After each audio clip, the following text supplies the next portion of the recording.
ताजदार Medina वाली कायनात मुस्तफ़ा करीम के गुलामों, रोजे तो हम बराबर रख रहे हैं, लेकिन कैसे पता लगे, कैसे मालूम हो कि हमारा रोजा अल्लाह ताला ने कबूल फरमा लिया है। परवरदिगार की बारगाह में हमारा जो रोजा है वो कबूल हो गया है। क्या निशानियां हैं? आज मैं आपकी खिदमत में वो निशानियां पेश करूंगा जिनसे बंदे को पता लग जाएगा। वो निशानियां बताएंगी कि रोजा बारगाह खुदाबंदी में कबूल हो गया है या कबूल नहीं हुआ है। क्या निशानियां हैं वो जिनसे पता लगे? माह रमजान आया, रोजे तो हमने रखना शुरू कर दिए, मगर याद रखना परवरदिगार आलम को किसी का भूखे प्यासे यूं ही रहना गवारा नहीं, पसंद नहीं। अल्लाह ताला तो चाहता ये है कि बंदे की नीयत में खुलूस हो, अल्लाह तबारक व ताला के लिए, खालिस रब की रजा के लिए उसकी इबादत हो, उसका रोजा हो। तो अब कैसे समझें कि हमारा रोजा कबूल हो रहा है?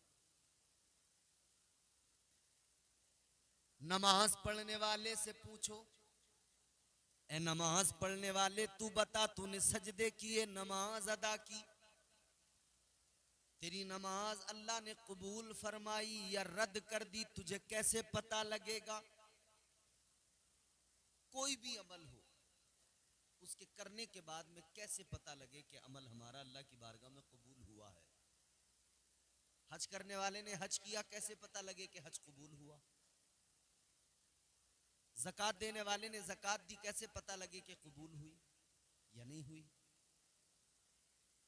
मेरे अजीजों, इसका बड़ा आसान सा तरीका है, बड़ा आसान सा फार्मूला है पता लगाने के लिए कि हमारा अमल कबूल भी हुआ अल्लाह की बारगाह में या कबूल नहीं हुआ। इसको पता लगाने के लिए बड़ा आसान सा फार्मूला है।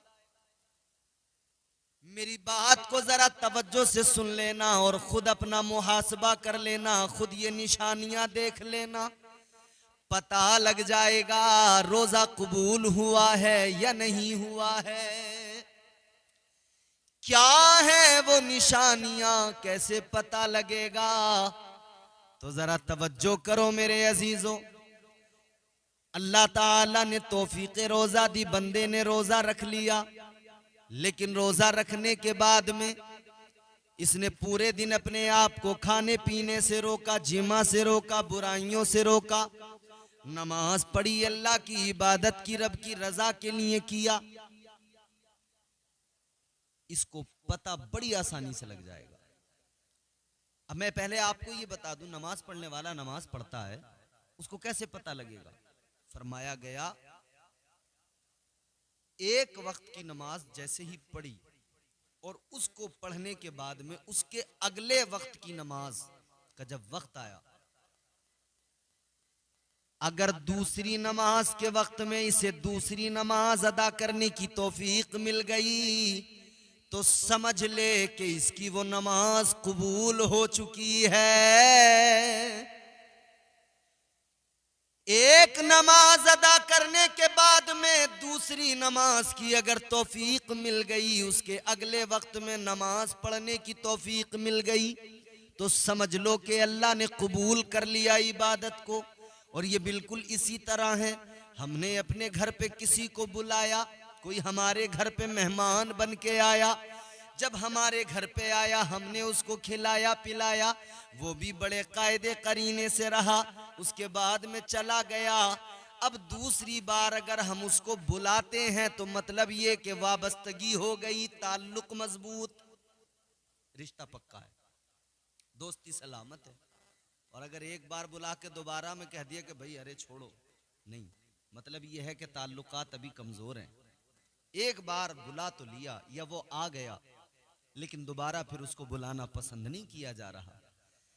ये बिल्कुल इसी तरह है मेरे अजीजों, एक मर्तबा अल्लाह ताला ने अपने घर में बुला लिया, तू चला गया, लेकिन अब इस फिक्र में लग जा कि अल्लाह तुझे अगले वक्त में फिर बुलाए, फिर अपने घर में बुलाए, फिर इनवाइट करे, फिर रब तुझे बुलाए। मतलब ये रब के घर में तू नमाज के लिए जा तो इस अंदाज से जा कि अल्लाह ताला तेरे अंदाज को देखकर तुझे पसंद फरमा ले, तेरे रब से तेरा रिश्ता मजबूत हो जाए, तेरे रब से तेरा ताल्लुक मजबूत हो जाए।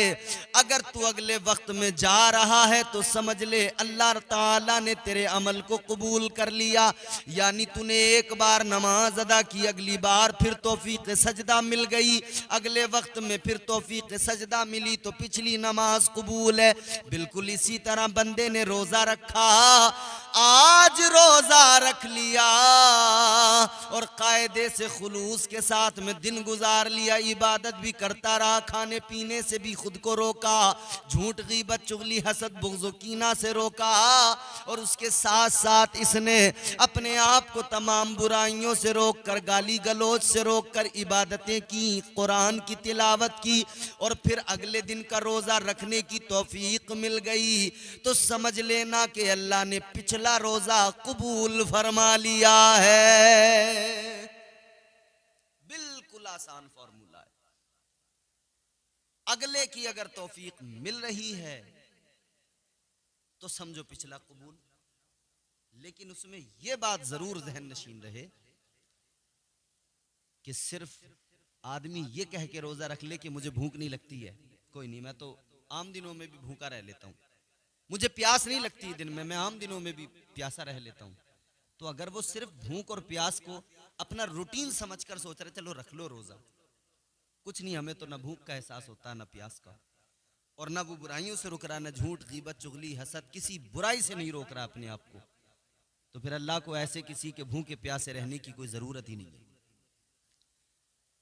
याद रहे रोजा रखो तो रोजे के आदाब बजा लाओ, रोजा रखो तो इस अंदाज में रखो जैसे हमारे बुजुर्गों ने रोजे रखे, रोजे रखो तो इस अंदाज में रखो जैसे मेरे मुस्तफा के सहाबा ने रोजे रखे, रोजे रखो तो इस अंदाज में रखो जैसे मेरे आका के जानिसारों ने रोजे रखे। वो भी जानिसार तारीख में है कि जिन्होंने 6-6 महीने तक लगातार रोजे बगैर नागे के रखे, दिन में रोजा भी रहते थे, जिहाद भी करते थे, और रात में जब मुसल्ला बिछा के खड़े होते थे सारी रात अल्लाह की याद में गुजार दिया करते थे, बिस्तर पे कमर तक नहीं लगती थी उनकी। क्या लोग थे वो, क्या शान थी उनकी, क्या मकाम था उनका। अल्लाह अकबर। गौर करो मेरे अजीजों, मेरे मुस्तफ़ा करीम रोजे रखते हैं, सहाबा देखते हैं तो सहाबा भी आका को देखकर रोजे रखने लगते हैं। मेरे हुजूर ने फरमाया तुम इतने ना रखो जितने मैं रख रहा हूं, हर वो काम तुम्हें करना नहीं है जो मैं कर रहा हूं, जिसका तुम्हें हुक्म दिया जाए वो करो, जिससे तुम्हें रोका ना जाए उसे करते रहो। हुजूर ने उम्मत पर बोझ नहीं डाला है। अगर हुजूर ने कसरत से रोजे रखे तो उम्मत पर बोझ नहीं डाला मेरे आका ने कि तुम भी जो है कसरत से रोजे रखो, नहीं। रमजान के रोजे फर्ज हैं, ये तो रखने जरूरी हैं। इसके अलावा जितने नफली रोजे हैं उनको रखना चाहिए कि सवाब अल्लाह ताला बहुत अता फरमाता है। लेकिन अपनी तबीयत पर इतना ही बोझ डालें कि जितना आपकी तबीयत उसको बर्दाश्त कर सके। मतलब यह आप जितना ज्यादा अमल कर सकते हो खुलूस के साथ उतना करें, कोई कबाहत नहीं। लेकिन यह याद रहे कि अपनी तबीयत पे बोझ नहीं बनाना है किसी भी अमल को। अगर तबीयत पे बोझ बन गया अमल, जो मुस्तहिब्बात हैं और नवाफिल हैं, अगर वो तबीयत पे बोझ और गिरा गुजर रहे हैं और फिर उस हालत में बंदा उनको कर रहा है, तो लुत्फ ही कहां रह गया उस इबादत में, कहां उसमें वो लज्जत और वो हलावत रह गई। खुलूस के साथ करो, फिर देखो उसकी लज्जतें, फिर देखो उसकी हलावतें, फिर देखो उसका मजा, फिर मजा आएगा रोजों में, फिर मजा आएगा इबादतों में। भूख और प्यास की शिद्दत भी खुदा वालों में जज्बे शौक़े इबादत को बढ़ा देती है। थकने देता नहीं ईमान की ताकत का नशा, रोजादारों को तरावीह मजा देती है। जिनका रिश्ता रब से मजबूत है वो थकते नहीं है, फिर उन्हें लुत्फ आता है, उन्हें मजा आता है। मैंने एक नाम पढ़ा, हजरत शमऊन, और उनके मुताल्लिक फरमाया गया कि उनके बड़े लंबे बाल थे, इतने लंबे कि जमीन तक, और उनको अल्लाह ने बड़ी ताकत से नवाजा था। और उनका हाल ये था, हुजूर ने अपने असहाब को ये उनके ताल्लुक से बताया। मेरे आका ने फरमाया कि उनका मकाम ये कि वो दिन भर जिहाद भी करते थे और रोजे से होकर, रोजा रख कर फिर दिन भर जिहाद करते थे और सारी रात अल्लाह की इबादत में गुजारते थे। काफिर चाहते थे इनको कत्ल कर दें, मगर कोई भी हरबा, कोई भी तदबीर, उनके काम, वो उनको किसी भी तरह से अपने काबू में नहीं कर पाते थे। काफिर थर्राते थे, उनसे कांपते थे। एक मर्तबा काफिरों ने मीटिंग की, मशवरा किया कि क्या करें, इनको कैसे काबू में लें। ये काबू में नहीं आते, इनको कैसे अपनी गिरफ्त में, अपनी पकड़ में लिया जाए। तो इन्होंने प्लानिंग बनाई कि उनकी बीवी को किसी भी तरह से बहकाओ और उनको पहले माल का, दौलत का लालच देकर बहका लो, फिर वो तुम्हें तरीका बता देंगी। अलगरज यही हुआ, उनकी बीवी को माल और दौलत का लालच दिया गया और वो दौलत के लालच में आ गई, फंस गई। और फिर उन्होंने कहा, काफिरों ने उनसे कहा कि तुम बस इतना करना है कि जब ये रात को सोएं, ये दिन में तो काबू में नहीं आते, किसी वक्त जब इनकी आंख लगे, जब ये सोएं तो तुम इन्हें जंजीरों में बांध देना, जकड़ देना, रस्सियों में जकड़ देना। उसने कहा ठीक है, कर दूंगी। ऐसा ही हुआ। ये जब घर पे आ गए और फिर इन्होंने खाना वगैरह खाया, फारिग हुए, उसके बाद में रात हुई, फिर रात को अपनी इबादत में लग गए अल्लाह अल्लाह की। फिर एक वक्त आया कि जब ये सोए तो बीवी इंतजार में थी कब सोएंगे। जैसे ही इनकी आंख लगी, बीवी ने इनको जंजीरों से बांध दिया, रस्सियों से, मजबूत रस्सियों से बांध दिया। जब ये बेदार हुए, आंख खुली तो खुद को देखा रस्सियों में जकड़े हुए हैं, मगर ताकत अल्लाह ने वो अता फरमाई। अल्लाह का नाम लेकर जोर लगाया, झटका लगाया, सारी रस्सियां ऐसे टूट कर बिखर गईं जैसे कोई बारीक सा धागा टूट जाता है। पहली बार रस्सियों में बांधा बीवी ने, रस्सियों में जकड़ा, काबू में नहीं आए। इसने उन काफिरों से कहा, रस्सियों को तो इन्होंने बड़े आराम से तोड़ दिया, जैसे कोई धागे को तोड़ देता है। तो उन्होंने कहा जंजीरों में बांध दो। अगली मर्तबा फिर इसने जंजीरों में बांध, और जब इसने बांधा, जब इन्होंने तोड़ा तो इन्होंने कहा कि ये किसने किया। तो कहने लगी, मैं तो बस ये देखना चाहती थी कि आपको अल्लाह ने कितनी ताकत दी है, बस आजमा रही थी। खैर कोई नहीं, नजरअंदाज कर दिया। दूसरी मर्तबा जंजीरों में जकड़ दिया इनको। ये जब इन्होंने उठकर देखा जंजीरों में बंधे हुए, फिर अल्लाह का नाम लिया, एक झटका मारा, सारी जंजीरें ऐसे बिखर गईं जैसे कि मानो कोई ये जंजीरें लोहे की नहीं, कोई प्लास्टिक वगैरह की या उससे भी ज्यादा कमजोर किसी धात की हैं या कागज की, समझो ये हैं, और इनको एकदम तोड़ दिया। इतनी ताकत, अल्लाह। अब जब जंजीरों से भी काबू में नहीं आए, रस्सियों से भी काबू में नहीं आए, तो बीवी ने सोचा अब क्या करूं। कहने लगी, मैं तो देख रही थी अल्लाह ने आपको ताकत कितनी दी है। तो बीवी ने फिर अपने शोहर को, चूंकि शोहर बीवी पे एतबार करता है, भरोसा करता है, ये कहने लगी, मुझे जरा इतना बता दो कि बड़ी बड़ी मजबूत रस्सियां आपके लिए कुछ नहीं, ये लोहे की जंजीरें आपके लिए कुछ नहीं, तो फिर कोई तो ऐसी चीज होगी जिससे आप काबू में आ जाते होंगे। बात बीवी से हो रही थी, बस मोहब्बत में बात बता गए। कहने लगे कोई भी मजबूत से मजबूत रस्सी हो मुझे काबू में नहीं किया जा सकता उससे बांधकर, मजबूत से मजबूत लोखंड लोहे की जंजीरें हो मुझे उससे बांधकर काबू में नहीं किया जा सकता। कहने लगे बस एक तरीका है मुझे काबू में करने का। कहा क्या?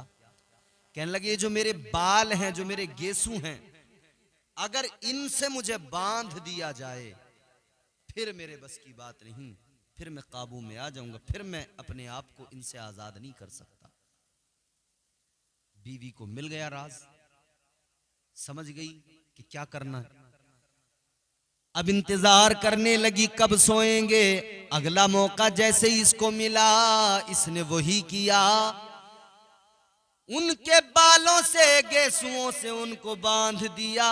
अब जब बेदार हुए खुद को बंधा हुआ पाया, अब नहीं उठ पाए, अब उस गिरफ्त से निकल नहीं पाए। काफिर सारे आ गए, इस औरत ने इनाम अपना ले लिया, काफिरों ने इनको उठा लिया। जिन पर कभी काफिरों ने गलबा नहीं पाया, आज एक बीवी ने बेवफाई की, बीवी की बेवफाई ने काफिरों को मौका दे दिया। बीवी ने दौलत के लालच में अपने शोहर को फंसा दिया। काफिरों ने फिर उनको पकड़ लिया और उनको फिर शहीद कर दिया गया। अल्लाह अकबर।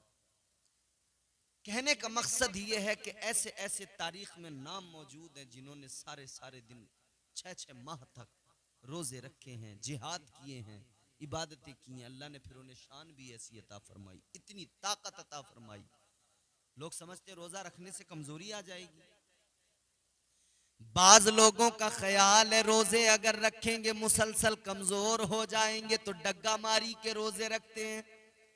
2 रख लिए, 2 छोड़ दिए, 3 रख लिए, 1 छोड़ दिया। इन्हें लगता है अगर लगातार मुसलसल रखे तो कमजोर हो जाएंगे। याद रखना रोजा रखने से कभी कोई कमजोर नहीं होता, बल्कि रोजा रखने से बंदा ईमानी ताकत हासिल कर लेता है और गैबी तौर पर ऐसी कुव्वत और ऐसी तवानाई अल्लाह उसको अता फरमाता है जो दुनिया की ग़िज़ाएं खाकर भी नहीं मिल सकती है, जो दुनिया के तमाम चीज़ें तमाम नेमतें खाने के बाद में नहीं आ सकती है। वो भूखे रहकर रोज़े की हालत में गैबी तौर पर अल्लाह कुव्वत व तवानाई अता फरमाता है।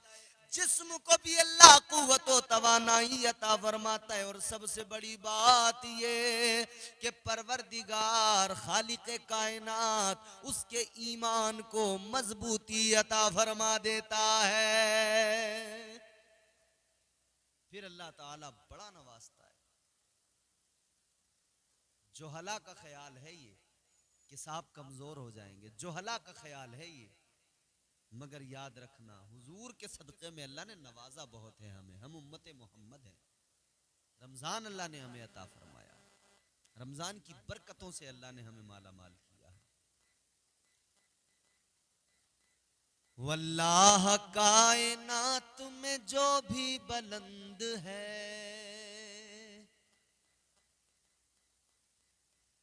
बड़ा आपको लुत्फ आएगा सुनेंगे, दिल से सुनिए। वल्लाह कायनात में जो भी बुलंद है, वल्लाह कायनात में जो भी बुलंद है, वल्लाह कायनात में जो भी बुलंद है, मेरे रसूल पाक का एहसान मंद है, मेरे रसूल पाक का एहसान मंद है। वल्लाह कायनात में जो भी बुलंद है। और शेर सुनेंगे तो मचल जाए। राजी हैं जिससे दहर में महबूब किबरिया, राजी हैं जिससे दहर में महबूब किबरिया, किया, राजी है जिससे दहर में महबूबे किबरिया। अल्लाह को भी बस वही बंदा पसंद है, अल्लाह को भी बस वही बंदा पसंद है, अल्लाह को भी बस वही बंदा पसंद है। वल्लाह कायनात में जो भी बुलंद है, मेरे रसूल पाक का एहसान मंद है। और ये शेर खास तौर पर आपकी तवज्जो, आसी जो उनके दामने रहमत में आ गया, गुनहगार, खताकार, सियाकार, मुजरिम, मगर जब उसे दामने रहमत मिल गया, हुजूर के दामने करम से वो वाबस्ता हुआ, मुंसलिक हुआ, तो फिर आसी जो उनके दामने रहमत में आ गया, आसी जो उनके दामने रहमत में आ गया, लुत्फो करम खुदा का उसी पर दो चंद है, लुत्फो करम खुदा का उसी पर दो चंद है, मेरे रसूल पाक का एहसान मंद है। अजमत नबी की गोशे दिल से जुदा न कर, दिल में हुजूर की अजमत रहनी चाहिए। अगर दिल में हुजूर का प्यार नहीं, दिल मुर्दा है। अजमत नबी की गोशे दिल से जुदा न कर, अजमत नबी की गोशे दिल से जुदा न कर, दरबू लहब के वास्ते तौबा का बंद है, दरबू लहब के वास्ते तौबा का बंद है। आशिक बन, बूलहब ना बन। नबी की अजमत दिल में रहे, नबी की अजमत, नबी का एहतराम, नबी का अदब दिल में रहे, यही मेरे आला हजरत ने सिखाया। अजमत नबी की गोशाए दिल से जुदा न कर, दरबू लहब के वास्ते तौबा का बंद है, दरबू लहब के वास्ते तौबा का बंद है। हुजूर की अजमत दिल में रहे, हुजूर का प्यार दिल में रहे, फिर बंदा अपनी जिंदगी को संवारे, फिर बंदा अपनी जिंदगी को बेहतर बनाए। खुदा की कसम जिंदगी बेहतर बनेगी, इनकलाब आएगा। और मेरे हुजूर के जानिसारों ने, मेरे हुजूर के सहाबा ने मोहब्बत का हक अदा किया है और जमाने को बताया कि मोहब्बत होती इस तरह से है। और अल्लाह ताला ने कुरान मजीद में चूंकि ऐलान फरमा दिया, परवरदिगार आलम खालिक कायनात ने कुरान मजीद में फरमाया, वमा आताकुमुर रसूल फखुदूहु वमा नहाकुम अन्हु फंतहू। अल्लाह ताला ने फरमाया, जो मेरा हबीब तुम्हें दे वो ले लो, और जिससे रोकें उससे रुक जाओ। हुजूर जो दें वो ले लो, जिससे रोकें रुक जाओ। नमाज दें ले लो, रोजा दें ले लो, ज़कात का हुक्म दें ले लो।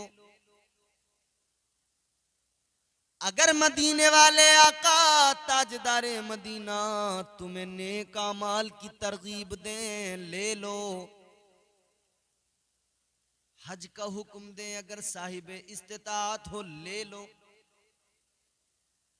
मगर याद रहे जिससे रोकें उससे रुक जाओ। झूठ से रोकें रुक जाओ, गीबत से रोकें रुक जाओ, बेहयाई से रोकें रुक जाओ, बेगैरती से रोकें रुक जाओ, हसद से रोकें रुक जाओ, कीना से रोकें रुक जाओ, चुगली से रोकें रुक जाओ, शराब से रोकें रुक जाओ। और जब हुजूर ने रोका तो सहाबा रुके किस अंदाज में, वो भी अंदाज बड़ा प्यारा है सहाबा का। हजरत अनस मेरे आका के प्यारे सहाबी, आप फरमाते हैं मैं छोटा था, ये उस वक्त की बात है कि जब तक इस्लाम में शराब को हराम नहीं किया गया था, यानी इस्लाम का इब्तिदाई दौर था। फरमाते हैं जिस तरह आज हमारे यहाँ चाय के होटल्स होते हैं ना, इसके अलावा जिस तरह से चाय के होटल्स पर लोग बैठकर चाय पीते हैं, वहां पर चाय पिलाने वाला होता है, इसी तरह अरब में उस दौर में होते थे होटल टाइप, जिसको कहवा खाना बोलते हैं।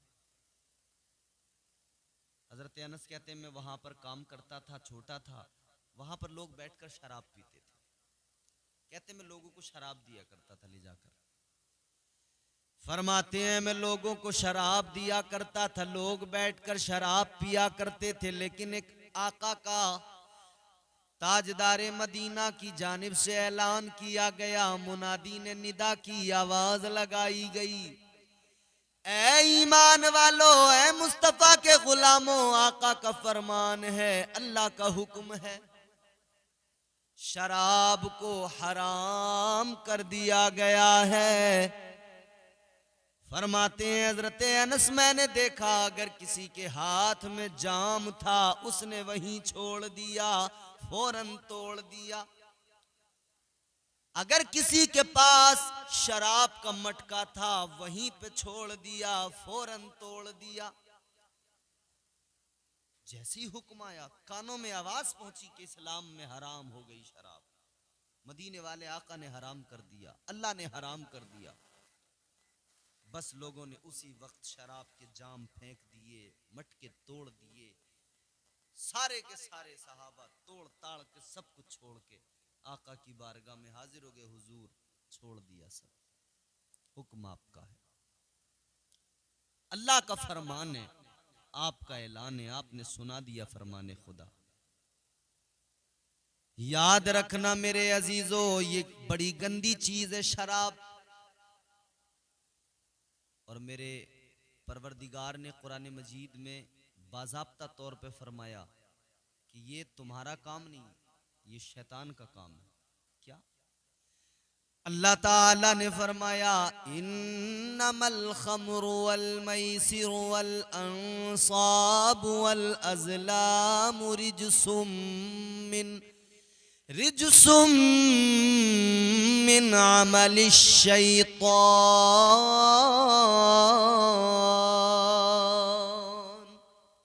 कुरान में अल्लाह ने ऐलान कर दिया ये तो शैतान के काम हैं, जो तुम ये शराब जुआ इस सब चक्करों में लगे हो, ये तो शैतान के काम है, तो छोड़ दो इन कामों को, ये शैतान के काम है।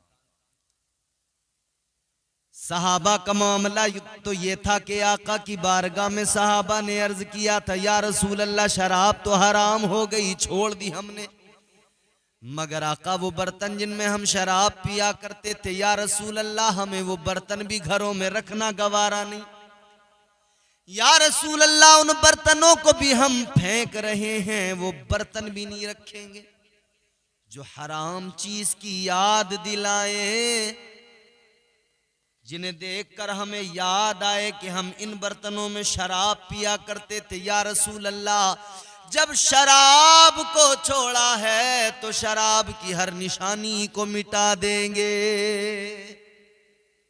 ये नबी के सहाबा का अमल था, मगर हमारा ये है कि हमारे मुआशरे में धड़ल्ले से शराब पी रहे हैं लोग, धड़ल्ले से, और दो दो चार चार की टोलियां एक साथ जाती हैं बियर बार में, वहां जाके ये शराबें पीते हैं। बेगैरती इस कदर हो गई, बेहयाई इस कदर हो गई, और शराब पीने के बाद में अक्ल जायल हो जाती है इंसान की। शराब उम्मुल खबाई से मेरे आका ने फरमाया, शराब पीने के बाद ही तो बंदा जुआ भी खेलता, शराब पीने के बाद ही तो जिनाकारी की तरफ जाता, शराब पीने के बाद में उसके नशे में ही तो ये तमाम बुराइयों की तरफ जाता है। तो लिहाजा शराब को अगर छोड़ दिया जाए, सारी खराबियां खुद ब खुद खत्म हो जाएंगी, सारी बुराइयां खुद ब खुद बंदे के अंदर से निकल जाएंगी। तो शराब को बिल्कुल छोड़ दिया जाए, तर्क कर दिया जाए। और इस्लाम के उसूल व ज़वाबित यही हैं। रब ने रोक दिया कि शैतानी काम छोड़ दो।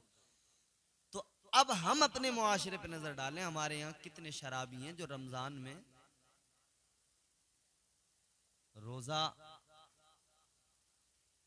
कई शराबी रख लेते हैं, कई शराबी तो फिर वो शराब के चक्कर में रोजा भी नहीं रखते। खुदारा अपने आप को बदलो। और जो रख लेते हैं वो इंतजार करते हैं कब रमजान खत्म हो और कब हम अपनी उसी पुरानी तमाम चीजों में वापस से पहुंच जाएं। अल्लाह मुआफ फरमाए, बदलें खुदारा अपने आप को। ये शराब, ये तमाम चीजें, ये बेहयाई वाली काम, ये बुराइयां छोड़ दीजिए। अल्लाह ये मौका देता है हमें रमजान देकर के हम सुधारें खुद को। अल्लाह मौका देता है हमें रमजान देकर के हम बदलें खुद को। जानते हो अल्लाह ताला फिरौन को मौका दिया करता था। कितनी उम्र, कितनी लंबी बादशाहत। मियाँ हमने तो यहाँ तक अपने बुजुर्गों से सुना है 400 साल उसकी जिंदगी के ऐसे गुजर गए, कभी सर में दर्द नहीं हुआ उसके। यहाँ तो जिस्म में बीमारियां इतनी हैं कि आदमी रोज दवाई खा रहा है। 400 साल तक कभी कोई बीमारी नहीं हुई। कांटों पे चलता था, नर्म हो जाते थे कांटे, पैर में कांटा नहीं चुभता था। अब इसको तुम क्या समझोगे? ये अल्लाह ताला उसे मोहलत दे रहा था। और मोहलत क्यों दे रहा था वो भी जान लो। परवरदिगार मोहलत इसलिए दे रहा था कि वो रात के सन्नाटे में तन्हाई में कहता था, या अल्लाह रब तो तू ही है, खुदा तो तू ही है, मैं जानता हूं मालिक तो तू ही है, मगर मैं बस लोगों से अपने आप को खुदा कहलवा रहा हूं, सजदे करवा रहा हूं। रात के सन्नाटे में अर्ज करता था अल्लाह से। तो अल्लाह ताला उसे मौका देता था, चल ठीक है, इतना तो तू अभी जानता है कि मैं ही हूं रब, चल ठीक है तुझे मौका दिया, हो सके तो बदल अपने आप को, हो सके तो मोहलत है बदल अपने आप। लेकिन उसने मोहलत के वक्त में खुद को नहीं बदला, फिर अल्लाह का अजाब उस पे आ गया। अभी मोहलत का वक्त है कि ले ये रमजान मिला है, बदल ले चल अपने आप को। शैतान को भी कैद कर दिया गया, बदल ले चल अपने आप को। अगर बदल लिया तूने इस मोहलत के वक्त में तो ठीक है, वरना अजाब का मुस्तहिक हो जाएगा। अल्लाह मौके दे रहा है कि तू जन्नती बन जा, जन्नती बन जा, जन्नती बन जा, दोज़ख से बच, दोज़ख से बच। अल्लाह नहीं चाहता कि बंदा दोज़ख में जाए। तो खुदारा अपने आप को बदलें, अपनी जिंदगियों को बदलें। मोहब्बत में ज़मी भी आसमां मालूम होती है, मोहब्बत में ज़मी भी आसमां मालूम होती है, मदीने की गली रश के जिना मालूम होती है, मदीने की गली रश के जिना मालूम होती है। और मुक़द्दर उनके हैं जिनको बुलाते हैं मेरे आका, मुक़द्दर उनके हैं जिनको बुलाते हैं मेरे आका। मुझे तो अपनी किस्मत ना तवा मालूम होती है, मुझे तो अपनी किस्मत ना तवा मालूम होती है। और ये शेर बड़ा प्यारा शेर है हर आशिक के लिए। सुनाता है कोई जब भी शबे फुरकत का अफसाना, सुनाता है कोई जब भी शबे फुरकत का अफसाना सुनाता है, कोई जब भी शबे फुरकत का अफसाना सुनाता है, कोई जब भी शबे फुरकत का अफसाना, मुझे हिजरे नबी की दास्तां मालूम होती है, मुझे हिजरे नबी की दास्तां मालूम होती है। मदीने की गली रश के जिना मालूम होती है।